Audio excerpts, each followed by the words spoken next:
Bonjour à tous. La Commission européenne n'a pas hésité à employer le terme d'apocalypse pour qualifier la situation actuelle au Japon. Toujours est-il que cette catastrophe nucléaire a relancé le débat chez nous en Europe entre les écologistes qui prônent une sortie progressive du nucléaire et la plupart des autorités gouvernementales qui disent qu'il faut plutôt renforcer les mesures de sécurité. Alors justement, les 27 se sont entendus pour procéder à des tests de résistance des 144 centrales nucléaires que compte l'Europe.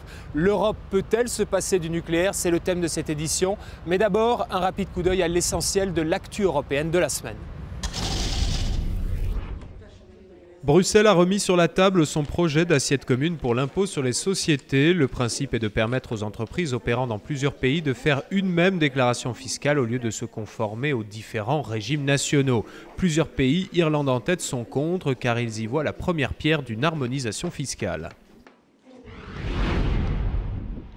La Commission envoie la France et l'Espagne devant la Cour européenne de justice pour leurs taxes télécom destinées à compenser l'arrêt de la publicité sur les chaînes publiques. Pour Bruxelles, une taxe spécifique aux opérateurs télécoms ne peut servir qu'au développement du secteur et non à financer l'audiovisuel public.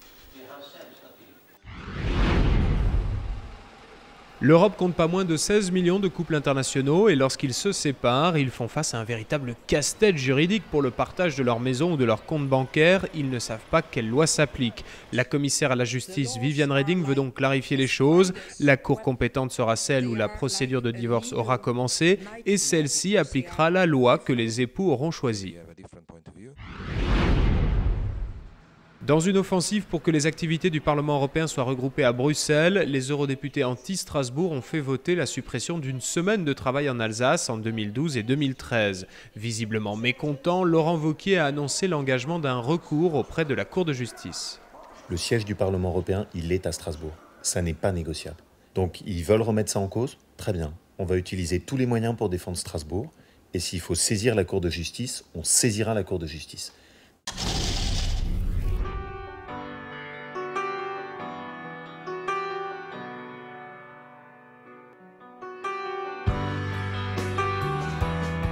Dès mardi, Bruxelles n'a pas hésité à parler d'apocalypse pour qualifier la catastrophe nucléaire qui se déroule actuellement au Japon.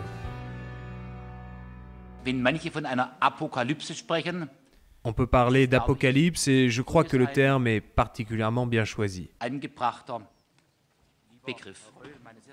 Du coup, l'Europe a décidé de faire subir des tests de résistance à tous ces réacteurs. Ces tests sévères devront évaluer la capacité de chaque centrale à résister à des tremblements de terre, des inondations, des tsunamis, des attentats terroristes ou tout simplement des pannes électriques.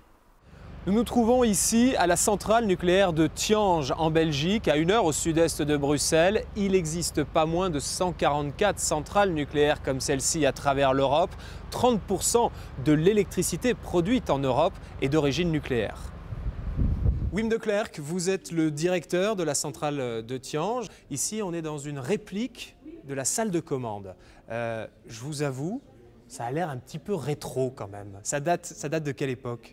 La salle de commande ici, qui est une copie de la salle de commande de Tihange 2, date de fin des années 80. La centrale de Tihange 2 a été démarrée en 1985 et c'est la bonne technologie de l'époque qui d'ailleurs fonctionne toujours très bien.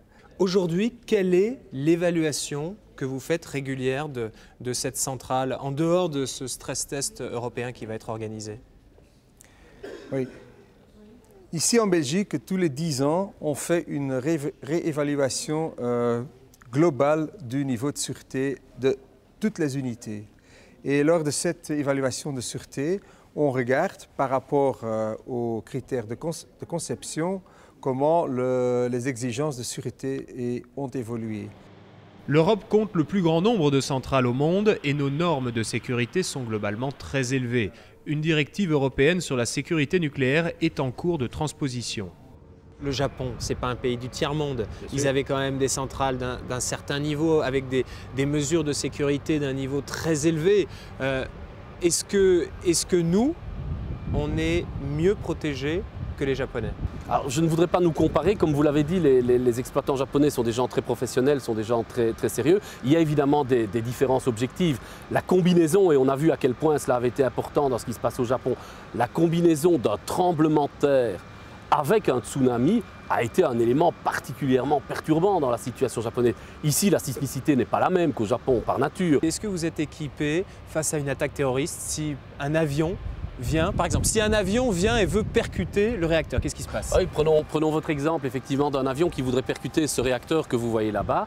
La principale protection que l'on a sur ce type de réacteur, c'est une protection que l'on a sur nos 7 bâtiments réacteurs en Belgique et qu'on n'a pas partout. C'est assez unique d'ailleurs ce genre de protection. Qu'on n'a pas partout, c'est-à-dire en France, on a ça? Non, je ne pense pas effectivement que les Français n'ont pas, les centrales françaises n'ont pas cet équipement. C'est ce que nous appelons le double mur d'enceinte, la double paroi d'enceinte. C'est-à-dire une paroi qui protège et qui confine les matières radioactives s'il se passait quelque chose à l'intérieur du bâtiment réacteur, premièrement, et puis une deuxième paroi, mais ce sont des vraies parois évidemment, qui protègent ce même réacteur, non pas s'il se passait quelque chose à l'intérieur, mais s'il se passait quelque chose à l'extérieur, c'est-à-dire une agression externe comme celle que vous citiez par exemple, le cas d'un avion.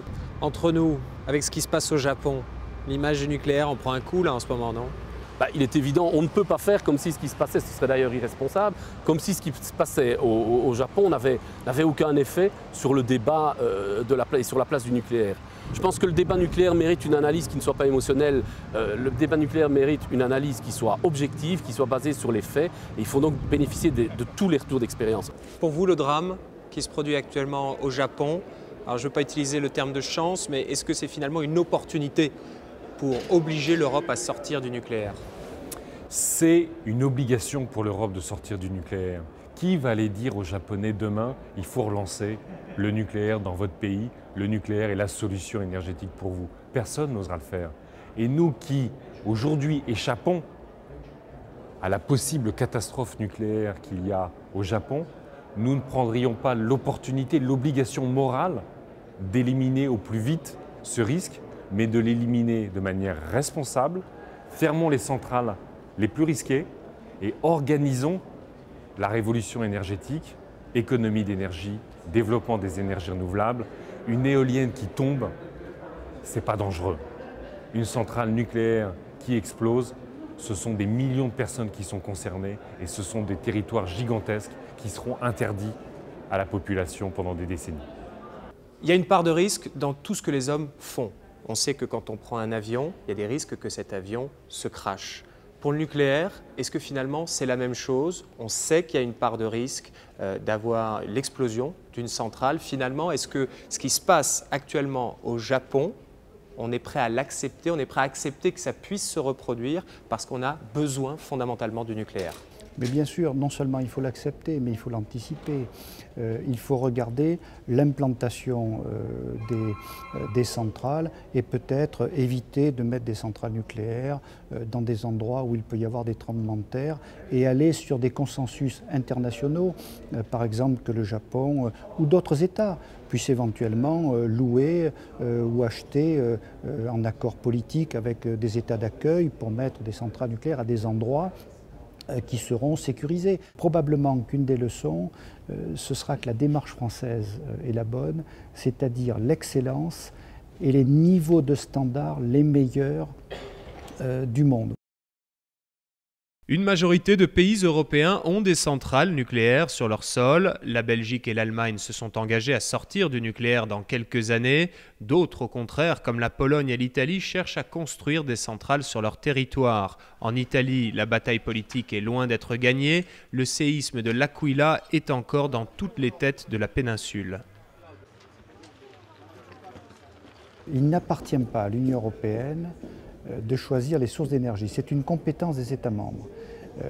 Donc ce sont aux États membres à décider des sources d'énergie. L'Union européenne a des compétences en termes de sécurité, de sûreté, d'organisation du marché, de sécurité d'approvisionnement, mais pas de choix des sources d'énergie. L'Autriche est farouchement opposée à l'énergie nucléaire. D'ailleurs, c'est un paradoxe car c'est à Vienne qu'est basée l'AIEA, l'Agence internationale de l'énergie atomique. Et ce que demande l'Autriche à ses voisins qui disposent de centrales nucléaires, c'est de les fermer. Car Vienne sait très bien qu'en cas d'accident nucléaire, les nuages radioactifs ne connaissent pas de frontières.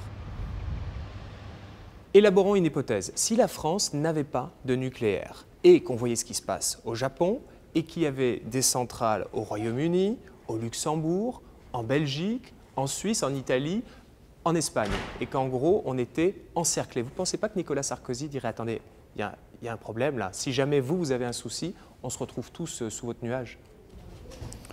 Non, mais on ne fait pas de la politique avec des si. Moi, je crois que ce sont le choix des peuples. La France, sous l'impulsion du général de Gaulle, a fait des choix en matière d'énergie. Et donc, cela procure à la France à la fois un confort, je dirais, mais également une avance scientifique. Mais en matière d'énergie, je le répète, chaque peuple est souverain. Un pays qui veut avoir des centrales nucléaires aujourd'hui ne demande pas à ses voisins s'ils sont d'accord, mais on sait évidemment qu'en cas d'accident nucléaire, c'est l'ensemble de l'Europe qui sera touchée. Donc il y a là une contradiction majeure qui ne doit pas seulement passer, comme le prétend le commissaire européen à l'énergie, par le renforcement de la sécurité et de la sûreté. Évidemment, nous y sommes favorables, mais on doit surtout, dans les 25-30 ans qui viennent, éliminer le risque nucléaire. On a construit notre parc électronucléaire en 20 ans en Europe. Nous demandons la sortie progressive en 25-30 ans. Il n'y a là rien d'irréaliste, rien d'irresponsable. Au contraire, c'est la responsabilité industrielle, sociale, environnementale, sanitaire que de sortir du nucléaire. Pour calmer leur opinion publique par rapport à la catastrophe japonaise, certains pays comme l'Allemagne ont d'ores et déjà décidé de fermer temporairement leurs plus vieilles centrales, celles qui ont été construites avant 1980. Et selon Günther Oettinger, le commissaire européen à l'énergie, il y a fort à parier que certaines centrales européennes échoueront au test de résistance. Voilà, c'est la fin de cette édition qui a été préparée avec Cécile Verrier et Jean-François Gérard. N'hésitez pas à nous envoyer un message, notre adresse email europe@bfmtv.fr. Vous pouvez également consulter cette émission en podcast sur le site internet de la chaîne. Rendez-vous le week-end prochain, samedi 11h45, dimanche 16h45 pour une nouvelle édition de La Faute à Bruxelles sur BFM TV.